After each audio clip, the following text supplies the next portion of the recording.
Sekjen PDI Perjuangan Hasto Kristianto dikabarkan ditetapkan sebagai tersangka oleh Komisi Pemberantasan Korupsi. Hasto ditetapkan sebagai tersangka atas kasus dugaan suap pergantian antar waktu anggota DPR RI yang melibatkan Harun Masiku. Belum ada pernyataan resmi dari kabar mengenai penetapan tersangka Sekjen PDIP Hasto Kristianto oleh KPK. Namun demikian beredar kabar penetapan Hasto sebagai tersangka telah tertuang dalam surat perintah penyidikan atau sprindik tertanggal 23 Desember 2024. Sebelum kabar status tersangka ini mencuat, Hasto telah beberapa kali memenuhi panggilan KPK untuk diminta keterangan.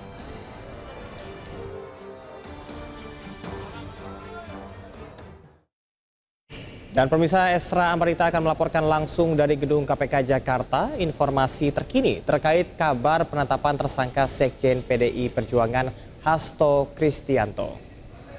Selamat pagi Ersa. Ersa, ada informasi terbarukah yang Anda terima? Apakah benar Hasto Kristianto sudah ditetapkan sebagai tersangka, Esra?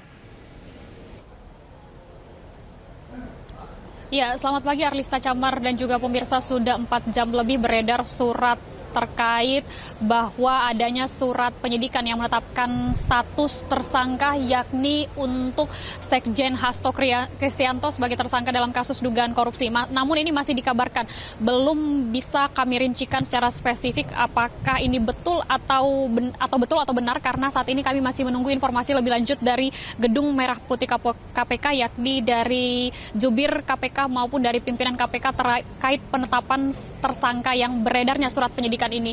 Namun bisa kami sampaikan dalam surat yang beredar, kami bisa baca bahwa hal tersebut berkaitan dengan dugaan korupsi yang tentunya ini juga melibatkan nama buronan Harun Masiku, yang tentunya ini kasusnya sudah mencuat sejak 2019 atau terjadi 2019, yang mana pada saat itu kita ketahui Harun Masiku ini sudah ditetapkan sebagai tersangka yang melakukan penyuapan kepada KPU untuk namanya bisa melenggang ke Senayan.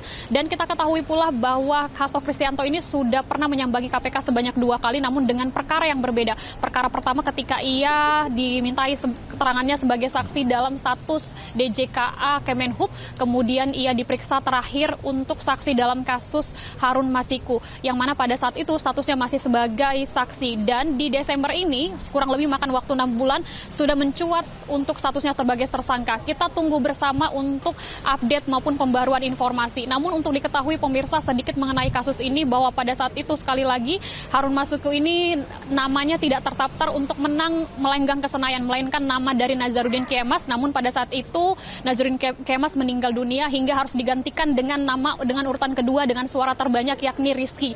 Dan dari pihak PDIP tidak menginginkan Rizky untuk masuk ke parlemen, dan saat itu mengajukan nama daripada Harun Masiku, namun ditolak oleh KPU karena menyalahi daripada aturan, sehingga berujung dengan penyuapan dari Harun Masiku bersama tersangka lainnya. Kita tunggu bersama Arlista dan juga Pram, apakah ada tersangka-tersangka lain yang melibatkan nama Harun Masiku, karena sampai sekarang ini kita belum ketahui di mana sebenarnya buronan dari Harun Masiku yang menjadi kunci atau pemegang kunci. Benarkah ia melakukan bersama para tersangka lainnya, atau khususnya dalam hal ini adalah politisi berbagai elit ataupun dari Sekjen Hasto Kristianto. Kembali ke studio. Baik, terima kasih Esra Ambarita melaporkan langsung dari gedung KPK Jakarta. Selamat bertugas kembali. Kira-kira kan 2 orang.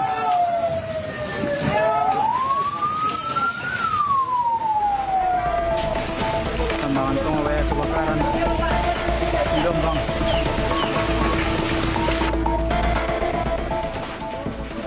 Sementara 2 korban luka masih menjalani perawatan di Rumah Sakit Abdul Razak, Purwakarta, Jawa Barat. Kebakaran menghanguskan 16 rumah semi permanen di Mandaling Natal, Sumatera Utara. Api diduga berasal dari korsleting listrik dari salah satu rumah warga.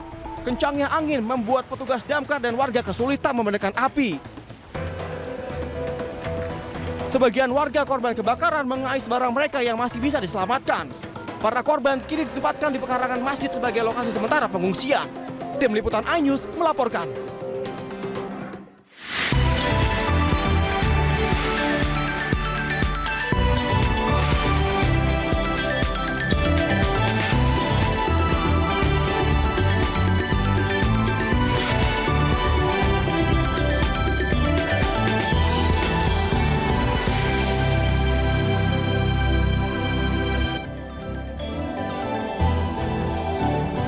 Halo, selamat pagi pemirsa, selamat datang di iNews Today. Apa kabar Anda hari ini?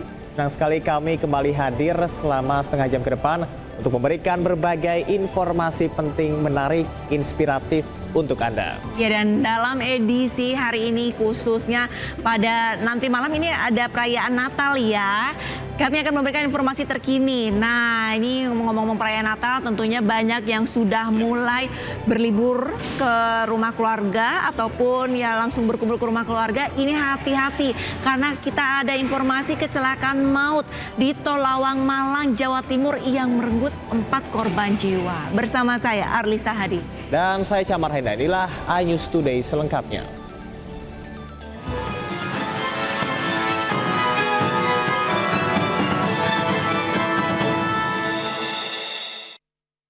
Pemirsa, informasi pertama dari Medan, Sumatera Utara, di mana ada seorang dokter koas yang menganiaya pedagang roti bakar. Ya, pelaku menganiaya korban hanya karena topping roti bakar yang kurang banyak.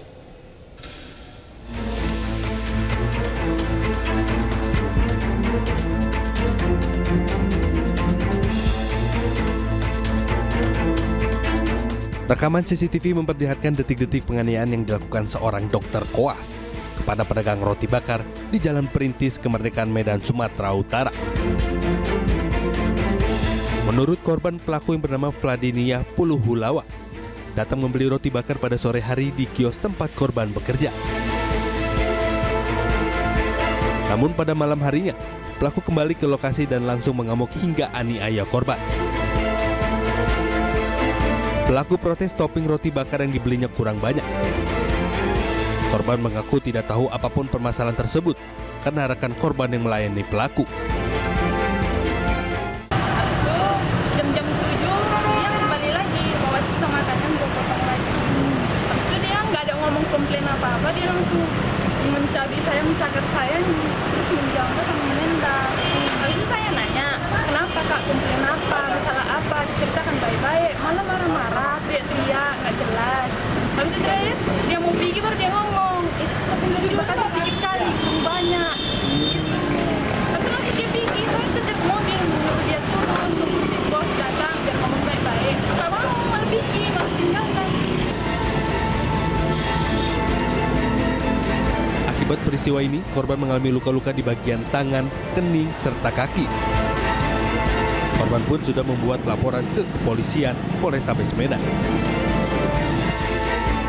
Sebelumnya pelaku rupanya pernah viral di tahun lalu karena terlibat keributan dengan pengunjung rumah sakit di Pirngadi, Medan gara-gara parkir. Dari Medan, Sumatera Utara, Ahmad Ridwan Nasution, iNews melaporkan. Ya pemirsa, pencurian ambulans milik klinik kesehatan di Bangil, Kabupaten Pasuruan, Jawa Timur terekam kamera pengawas. Ya, diperkirakan pelaku hanya 1 orang dan kini sedang diburu polisi.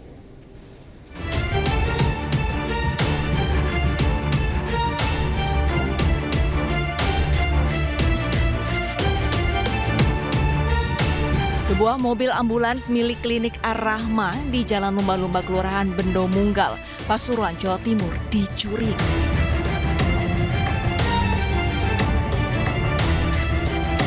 Aksi pencurian terekam kamera pengawas dari bangunan seberangnya.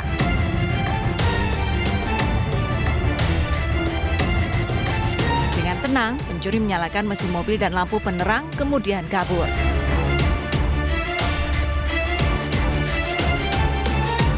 Menurut pemilik Yayasan Ar-Rahma, pelaku merusak gembok pembatas parkir sebelum melancarkan aksinya dan berhasil membawa ambulans yang terparkir di halaman klinik. Jam 6:30, jadi saya didatangi, dibilangin bahwa mobil Ar-Rahma, mobil ambulans. Nah, kita ke sini ke TKP, kita lihat betul, ternyata pagar kita dibobol. Nah, saya minta jangan sini ada CCTV. Saya minta yang dari tetangga yang ini. Kita lihat dari biasa. Pada tetangga, mobil itu keluar dari sini sekitar jam 4:59. Untuk pelaku masih belum deteksi saat ini dari anggota reskrim sudah ke TKP untuk melaksanakan penyelidikan. Untuk informasi masih ada CCTV yang mungkin nantinya akan membantu untuk mengungkap kasus tersebut. Saat ini polisi masih menyelidiki kasus ini dengan mengumpulkan keterangan para saksi dan menganalisa rekaman CCTV. Ambulans yang dicuri berfungsi untuk pelayanan kesehatan, seperti mengantar warga yang sakit dan juga jenazah. Dari Pasuruan, Jawa Timur, Jaka Samudra, iNews melaporkan. Wah, ini curi mobil sudah biasa. Curi mobil ambulans ini luar biasa kurang ajarnya ya. Luar biasa kurang ajarnya karena itu mobil ambulans kan untuk melayani kesehatan masyarakat. Ya. Kalau misalkan ada yang warganya sakit tidak mampu itu kan bisa dijemput sama ambulans ataupun dirujuk ke rumah sakit besar kan pakai ambulans. Ya, membantu hal-hal yang darurat begitu ya. Betul. Nganter jenazah juga pakai mobil ambulans. Ambulans yang nggak ada ya gimana pihak klinik untuk membantu masyarakat kan? Ini zolim sekali namanya ya, Rista ya. Tapi ya semoga pelakunya segera ditangkap dan mobil ambulansnya benar-benar masih utuh, tidak dipretelin ataupun dicat dan dijual lagi. Karena kasihan juga nanti yang beli mobil ambulans. Tuh pas lagi nyetir malam-malam ada yang merinding, kan takut. Oke, pemirsa kita ke informasi selanjutnya pemirsa. Polisi menggerebek lokasi perjudian di Kisaran, Kabupaten Asahan, Sumatera Utara. Ya, selain menjaring para pemain, polisi turut menyita sejumlah barang bukti, uang dan peralatan judi.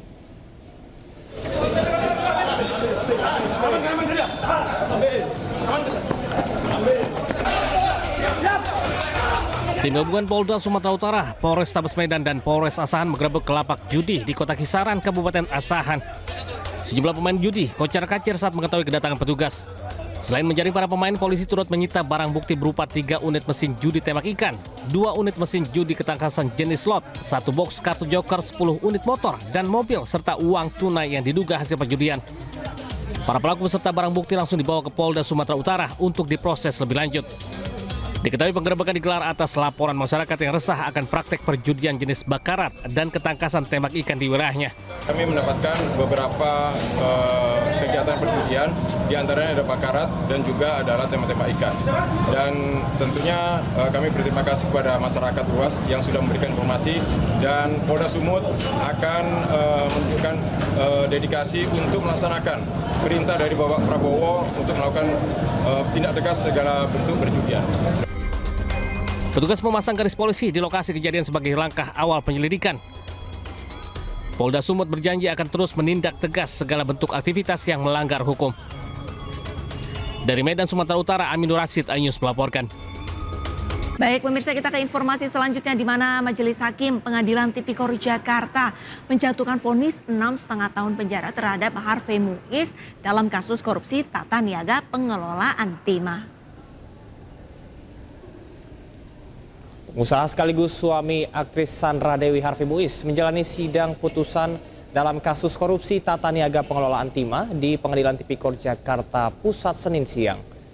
Dalam amar putusannya, Majelis Hakim menyatakan Harvey Muiz terbukti bersalah melakukan tindak pidana korupsi dan pencucian uang dan menjatuhkan vonis hukuman 6,5 tahun penjara.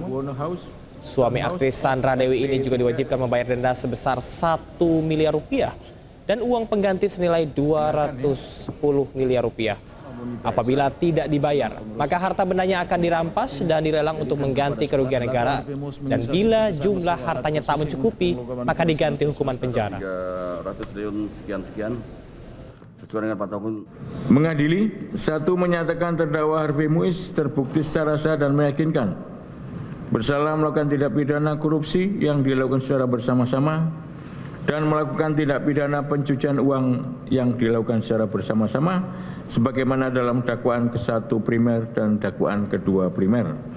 2. Menjatuhkan pidana kepada terdakwa dengan pidana penjara selama 6 tahun dan 6 bulan dan denda sebesar 1 miliar rupiah dengan ketentuan apabila denda tersebut tidak dibayar akan diganti dengan pidana kurungan.